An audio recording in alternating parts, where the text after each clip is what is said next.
It's a fantastic insight, Chris. Chris, your body of work in Blitzscaling is something that's probably all over the net, and the book is phenomenal. Some of the concepts that you talk there are path breaking, so to speak. Uh, I want to kind of ask you a question.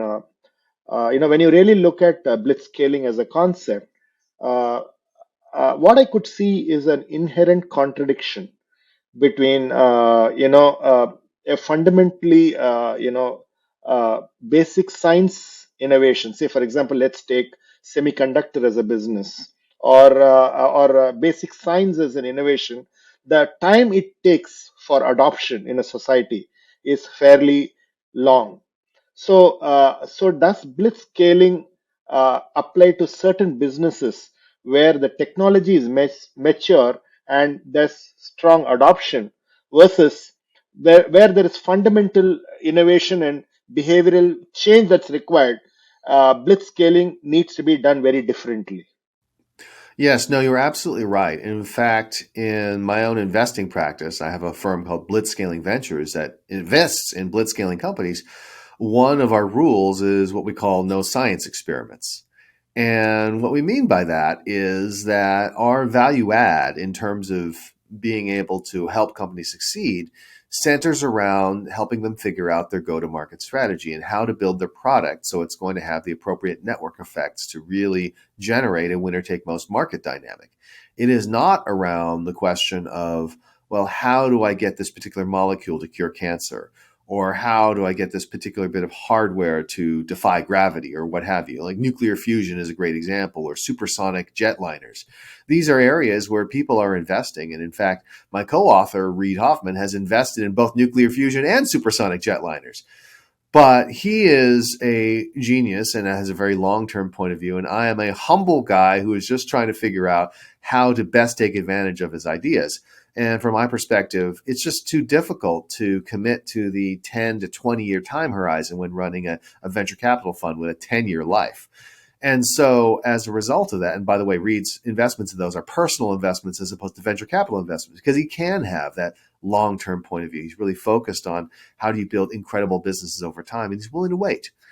So, from my perspective, we do focus on companies and technologies where there is either demand in the marketplace or we believe there will be demand in the marketplace once the marketplace becomes aware of it. It's okay for the marketplace not to be aware of it. In fact, part of what we're doing is we are making predictions about the future and predicting that something's going to be a big market, as opposed to saying that it is a big market today. Because everyone thinks it's a big market today. Everyone's going to go after it. There's going to be so many competitors. It's going to be very hard to be the one winner. And so we are making predictions about the future. But on the other hand, we are not making predictions about when a technology is going to be ready. So let me give you an example of how I applied this even before writing the book. One of the companies I was involved with, and one of my wins, I suppose, is Ustream, which was a live video pioneer. It rose up at the same time as Justin TV, which became Twitch. And the two companies really pioneered the notion of live video on the internet. And ultimately, Ustream was successful. It sold to IBM for $130 million. And so it was a good outcome for investors and shareholders and everyone. So that's all wonderful. One of the things that happened is when we looked at it, we had to make predictions about the future. And there were two predictions I made about the future. The first is I believe that live video is going to be a significant component of people's consumption of content. And I believe it's going to be significant because there's a tremendous power to live to begin with. Many people will go to a music concert or attend a sporting event.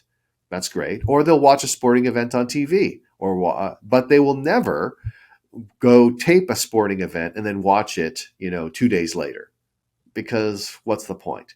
And there are concert albums, but for the most part, people don't view those as a substitute for going to the concert. Being there live creates a kind of emotional dynamic that's just very different than having something that's recorded.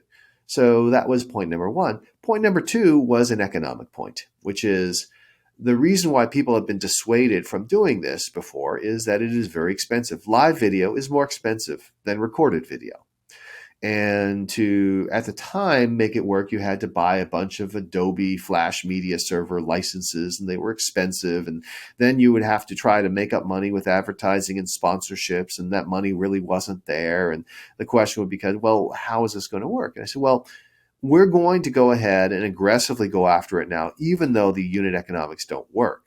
And people are like, well, why? What's going on here? I said, well, it's very simple. There are two things that are very predictable. The first is an ironclad rule of media that Mary Meeker actually established, which is that over time, the amount of advertising dollars flowing into a medium is going to be proportional to the amount of time being spent consuming that medium. So in the early days, people said, "Oh my God, online advertising rates are so low." But people like me were like, "Yeah, but it will be there someday." Because right now, internet advertising represents 30% of consumption, but 5% of dollars. And someday it's going to represent 70% of consumption and 70% of dollars. So over time, we're actually going to be improving faster than just the growth of the internet itself. And the same thing applied to live video. I'm like, listen, this is going to be something that people are going to consume, and eventually the advertisers will catch up. It's just a question of timing. And the other factor that meant that we could succeed is that Moore's law applies to the cost of providing the bandwidth as well. And so I'm like, listen, the cost of providing the service is going to fall by 50% every 12 to 18 months. And we can predictably say that within 2 years, this, thanks to those two trends, will be a economically viable business. Now, the trick is, because there's a two-sided marketplace element of broadcasters and viewers, you need to get to scale faster than your competitors. So we, by understanding where the direction is going to go in the next couple of years, are going to aggressively go after it now, even though that means we will need to finance this company through some lean times, because that will allow us to be one of the market leaders when it actually becomes economically viable. And sure enough, these are all the things that actually came to pass. And that's the reason why the company was able to sell for $130 million.